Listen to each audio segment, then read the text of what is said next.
Hi everyone! I'm here for my fourth conversation with Miguel about his new book, A Solar Warrior. Today we're going to be talking about the third part of the book called A New Hope. Welcome to the following talk. Miguel, author of The Solar Warrior, is here interviewed about the third book of the Solar Warrior collection, A New Hope. Let the solar light be with you. It's great to be here with you, Miguel. Hi Jan, it's a pleasure to be with you again, and I'm looking forward to listen to you. So Miguel, the name of this third book is A New Hope, and I was hoping you could briefly summarize for me the main contents of this book, and if you could link it to the other two that we've already talked about. Yes, of course. Well, we've talked about how in the two previous books of the Solar Warrior series, both Origins, Rise and Decline as the Eclipse, it is described the processes of how in history and in the deep layers of our consciousness, the ideal or archetype of the solar warrior had its peak flourishing moments, and also I described the processes of decline in such ideal, which allowed the opposite ideal, that is the dark processes of the grey collective forces, which I denominate as the super dragon, to take over at all levels of society, causing important mutations in the domains of art, culture, science, politics, human relationships, relation with nature. These important mutations, in addition to other factors, allowed the proliferation of the Techno-System, which has conquered the position of the most powerful entity in our lives, even though we still don't have our eyes ready to perceive it. And why is that? There are several reasons. First, because of the dissociation that I explained in previous interviews between the awareness of the specific components and side effects, so to speak, of our actions, and on the other hand, the formation or education we receive that in general is powerless to act upon that domain, but merely in the realm, it only acts upon the realm of the subjective mind. So this impedes us to perceive the nature of the technical actions and their intrusiveness at all levels. Second, because even supposing that we did focus our awareness and our experiential knowledge in the domain of actions and interactions on a daily basis, we still have been lacking for a long time an adequate systems approach in order to conceptually grasp the main characteristics of such key system in our lives. I suppose that another reason might be as well that we are seduced by the Techno-System and the advantages it provides for our lives. For example, I mean, it enhances economic profit, comfort, happiness. Exactly. Who doesn't want happiness these days? Who doesn't want economic growth? Who doesn't want to buy the latest smartphone? We look at all these gadgets and they seem sort of magical, and deep down they are magical, but in the darkest and degraded and the most degraded way, they make our lives easier. They make us look smarter and cooler, but there is an existential price to pay for such comfort, and it is that such technological processes doesn't alter a iota who we truly are, not even our anxieties or our fears. In fact, such processes are the best way in many cases to even hide such existential issues that sooner or later we all have to face. You know, Miguel, sometimes your words remind me of the case of the Luddites, the English workers, I think in the 19th century, the ones who started to destroy the machinery of the textile industry they worked for, since they were aware that technical progress was taking over their jobs. Do you consider yourself a sort of technophobe as well? No, not at all. I understand the case of the Luddites and their concerns, but I'm convinced that these processes must not be denied, but comprehended and integrated. Um, the Techno-System is a relatively new environment that we have adapted to through scientific and technical specialization. But precisely because specialization has been for decades the only alternative to adaptation, we have dismissed the features of such new environment as a system. A frontal attack to this system, as the Luddites did, nowadays is naive and impractical. Basically, because due to the systematic character of the techno environment. Um, the question here is not to destroy the development of such system, but be free from its most negative side effects at an existential level. And this can only be done through a solar warrior approach, that is to learn how to fight without fighting. But what is so negative about the influence of the techno-system in our lives? It all begins by the fact that for centuries we have gradually prepared our minds to accept the benefits that such techno-system provides to our individualities. Um, but on the other hand, the domain of science and engineering became very compartmentalized, so we practically have no idea regarding the characteristics of such development as a system, or in other words, what are its aims. And what are its aims? Well, an analogy I generally use is the following. Let's suppose someone has a deep existential issue and has problems when facing the meaning of his or her life. Um, Now, this is something that one way or another we eventually go through at some point in our lives. But let's suppose that the issue of the goals remains unanswered. Then generally the individual might be prone to a life of dissipation, unhealthy habits, wrong diets, toxic relationships, or forms or whatever kind of forms of unhealthy activity. Now, this lifestyle eventually induces an organic weakness that can cause illnesses, diseases, and even eventually cancer. Now, what is a cancer essentially?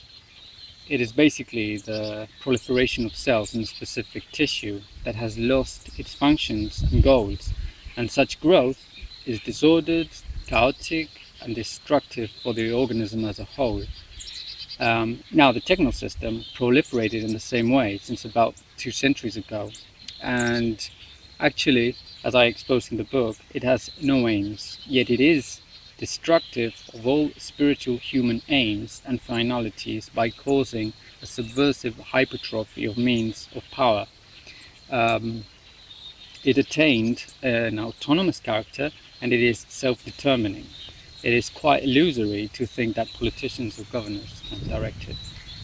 Could you provide for our viewers some clarification regarding the last statement? Yes, of course. Let's see. It would take a long time to explain this point, but let's just recall that since decades ago, the politicians of the West are subjected to acts basically in the short term regarding the issues of their national public opinions. At a mass level, what do voters want essentially?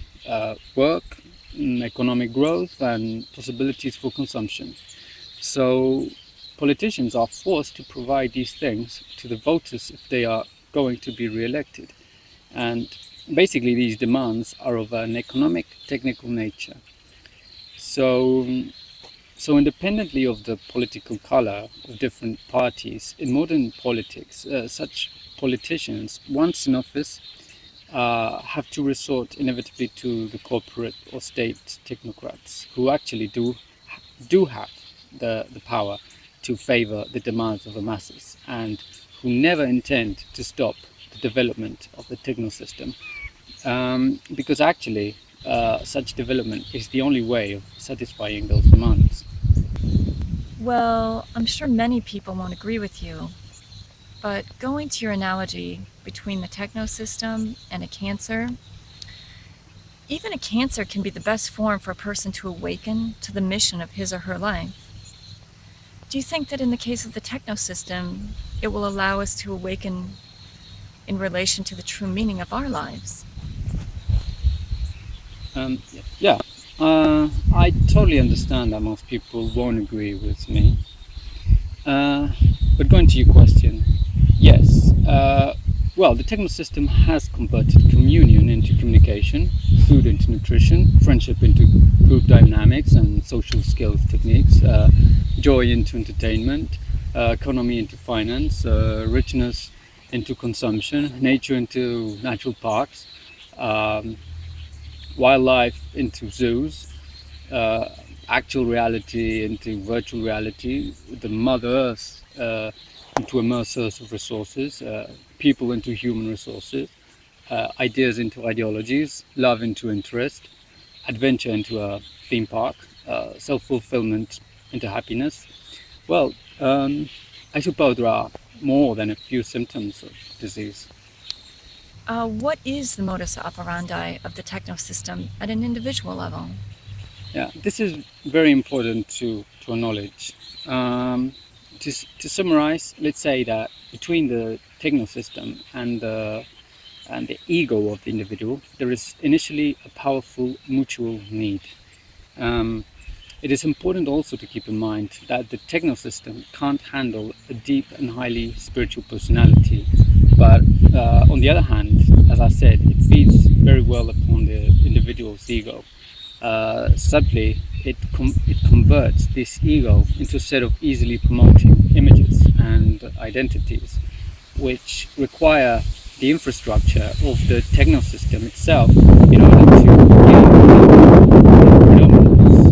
Now, this set of images is associated to an artificially created atmosphere um, that guide toward, for example, the society of spectacle.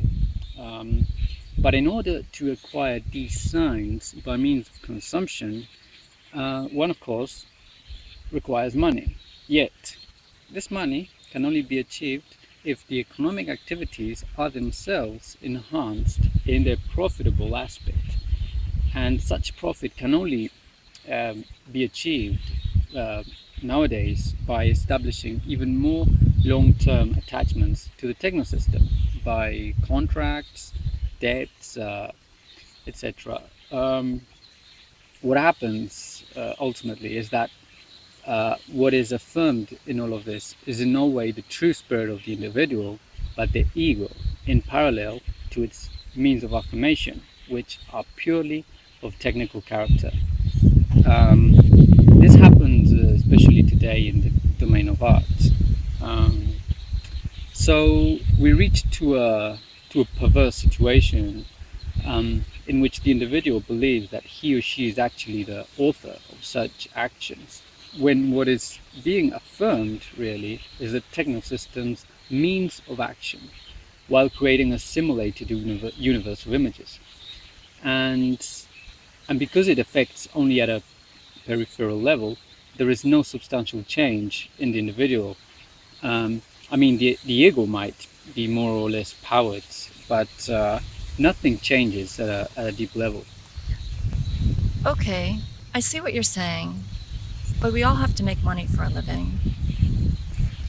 Of course, I'm not denying that, but we must firmly be aware that whenever we resort to a technological solution to our needs and problems, there is always a short-term solution and inevitably a long-term attachment to unexpected side effects at a deep existential level.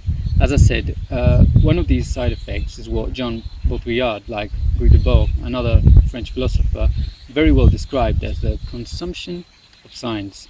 Um, that is the main foundation of our consumerist society. Um, Briefly, this means that our actions, by becoming uniformly technical, require eventually the counterpart of consumption of goods or services, not because they actually express who we are or what we actually need or even require for using even though we are persuaded to think so, but because they reinforce our images in the society of images and identities, um, purely of an ego character, uh, which favor even more the proliferation of the techno-system. But doesn't it depend on how we use technology? I mean, it can be used both for good and bad aims. Yeah. Okay. Um, Now here's the key, which I traced mainly in the previous book, The Eclipse. When due to specific cultural and historical transitions, technique and technology become parts of an ensemble or system. They submit inevitably to the aims of the system, which is basically power for the sake of power. At this point, centralization and efficiency become the only materializing actions. Morals and ethics still exist, yet they subtly surrender, in practical terms, to the criteria of efficiency, functionalism, and systematization. Um, for example, I can convince myself that by buying photovoltaic panels, I'm contributing to the reduction of my carbon footprint and that I am green. But again, this kind of judgment comes from an individualistic perspective that sees things in terms of my carbon footprint and that sort of thing. But when we gain the perspective of the techno system, then we realize that the electronics and the technology that I promote by installing a photovoltaic panel can promote as well very polluting industrial activities in China, for example, where the CO2 emissions are amazingly high. Um, Besides, I might not even consider the whole process of the production of a panel that entails a lot of CO2 emissions. And of course, I definitely would consider the historical industrial development through different stages that was required in order to be able to produce such devices at a mass scale. Um, if I do this systemic approach, then I would end up realizing that my consideration about the use of such device or the capacity for me to direct its development are illusory, totally illusory. I mean, there are countless examples of this. So, Miguel, considering your brief descriptions, it looks like the system is sort of an unbridled giant or a monster that nobody can control, not even governments. The only thing they can do is further its development, and this task is on the part of the technocratic powers, which actually today have all the power. We just have to see the case of Brussels and the UE. So the rusty old state nations and their governments have less and less capacity to actually intervene in a system that is borderless.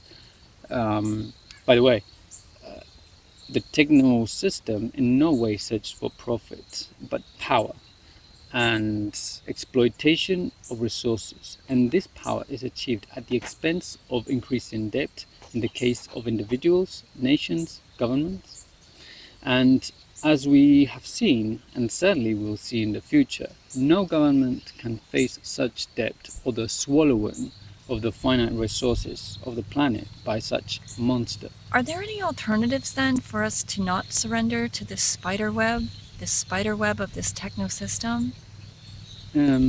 At a mass level, I don't think there are alternatives because such mass level goes hand in hand with the existence of such system.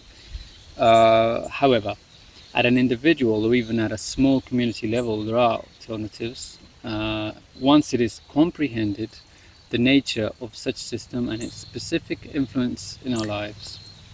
Which are the authors on which you've based your study of the techno system?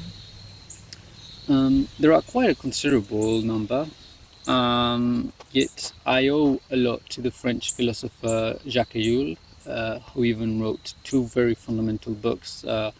One is the Technological Society, and the other is the Technological System. Books way ahead of his time.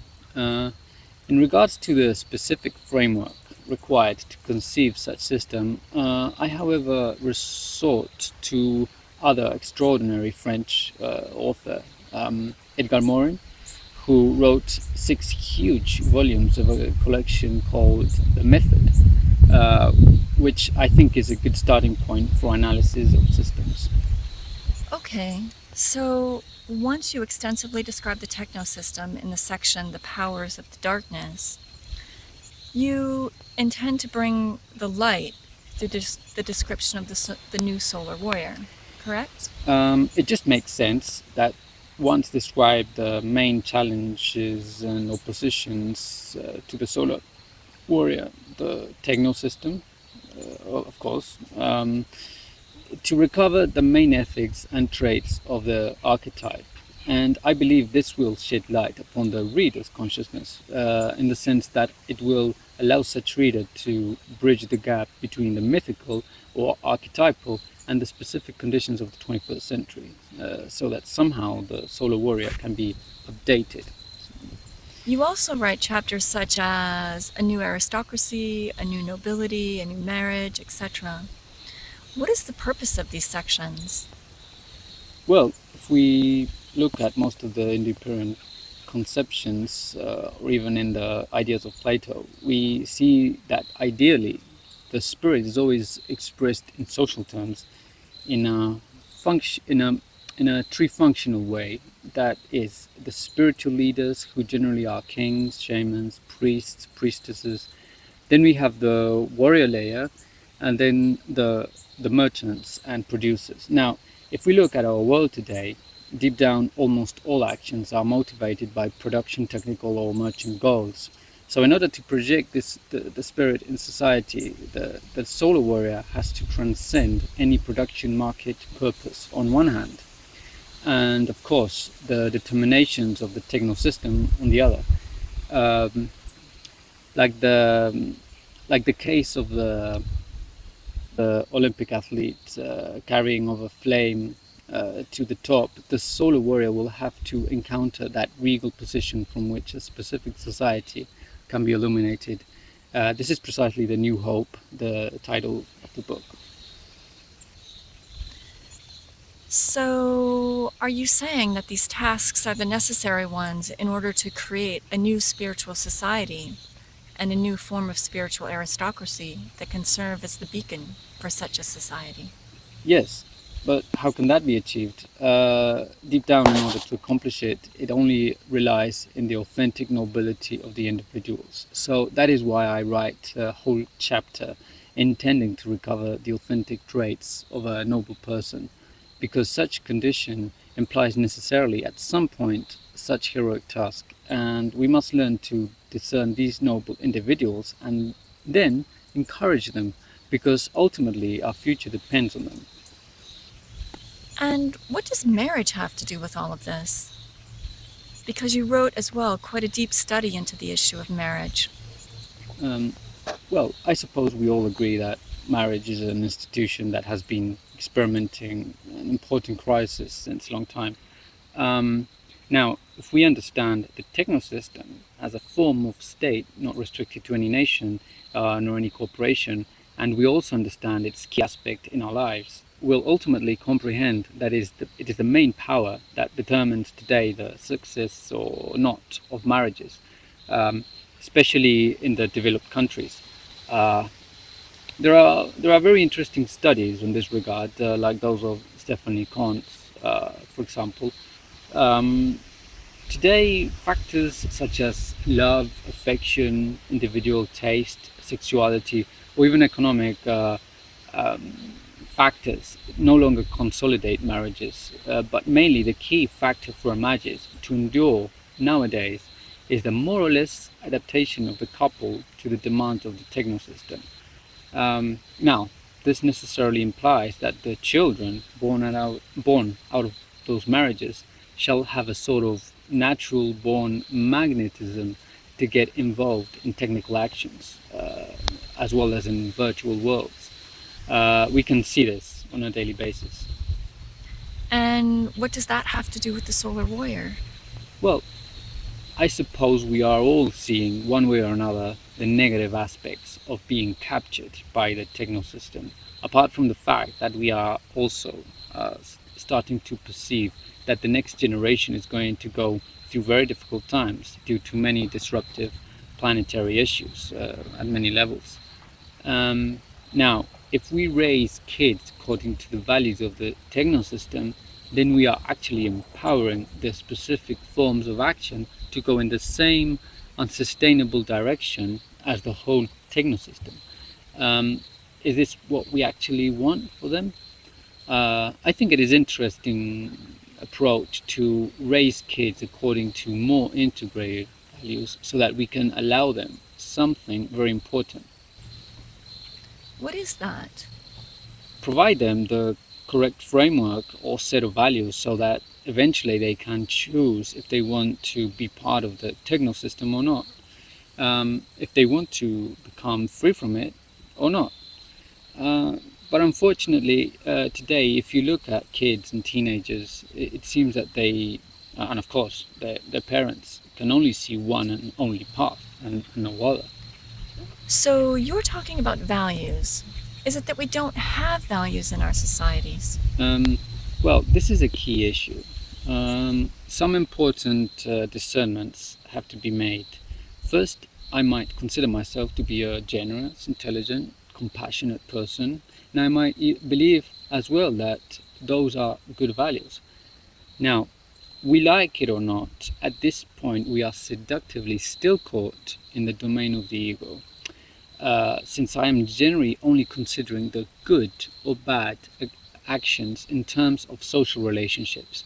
But what about my actions upon the environment? Don't they count too? This is what Theodor Roszak came up with when he invented the term eco-psychology. That is, what is bad for the environment is bad for myself. Now, technical actions, by definition, are anti-ecological and unsustainable. And as long as we rely on such actions, and according to this revolutionary planetary view, we can easily deduce that such technical actions and operations are definitely bad. So at this point, is overcame the thinking in terms of just society, and it's included the whole planet, the whole environment with all its richness and diversity. And how do you think these new values can actually be created? Well, first, it is key to understand, study, and relate to the ideas and conceptions we've been talking about during these interviews and that are extensively exposed in my books. It is also important to understand that this task of creating values can only be assigned to a tiny minority, even today. It is key for such minority to recognize their own nobility and recognize that they have a mission that in no way is easy, that it is a struggle for their freedom against the determinism of our time. And once achieved such state, be a light for the creation of such values. Now, as I understand, this light is what you define as the struggle for honor. Indeed, that is precisely the light at the end of the tunnel and the new hope. Now, I had to be careful when recovering the most pristine meaning of the term honor, which has been completely distorted, romanticized, related to sexual virtue, or in most cases just converted into something quite outdated and rusty. The original concept means basically to be capable of not owing anything to anybody but to oneself, to be the authentic master of one's actions. That is, to achieve a self or a state of being which becomes the source of power and freedom, around which all actions can revolve like the planets around the sun. And of course, if there is any individual capable of attaining this state, it is, of course, the solar warrior. Well, Miguel, thank you so much for talking with me today about the third part of your new book, this third part being called The New Hope, and the book itself being called The Solar Warrior. I'm so glad we've had an opportunity to have these conversations together. Thank you very much for interviewing me and for your interest, and I hope the viewers have had an interesting and at least a broad view of our books and our discussions. Thank you. And I'm so glad you, the viewers, have had a chance to listen to these conversations. I hope you'll take the opportunity to read The Solar Warrior and share your experiences with it. The Solar Warrior trilogy is already available in your main book retailers. Please visit thesolarwarrior.com and take the opportunity to participate in the book trilogy social networks. And let the solar light be with you.